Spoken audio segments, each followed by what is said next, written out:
And I'm sorry, I'm having fun, and you got me wandering all over philosophical things today.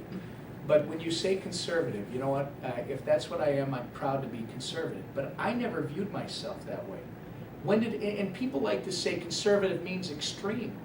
When did it become extreme to believe that there's right and there's wrong? When did it become extreme to believe that there are consequences for bad decisions? When did it become extreme to believe that we need to take responsibility for our own actions? This should be about a core set of principles. Again, you and I talked about this before.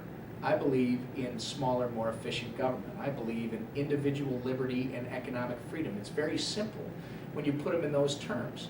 If you govern your decision-making in your life based on a set of principles, you will do just fine.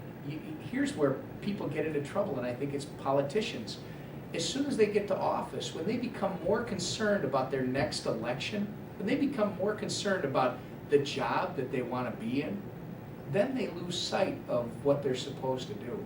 I mean, this can no longer be about the next election. It's got to be about what's right or wrong for Minnesota. For people at a federal level, it's got to be about what's right or wrong for this country, for the future of this country. We need more servant leaders. I think somebody asked me once, who are your heroes out of the founders? But number one, George Washington.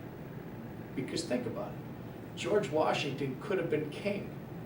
And George Washington said no. No, he is the ultimate servant leader. You serve and then you go back to the life that you're supposed to lead. I think we need more of that in government. Ultimately, they won't know unless I'm successful on November 2nd and get an opportunity to do the things we're talking about. Plus, you know what, I got a great wife, best friend at home. I'm not going to change.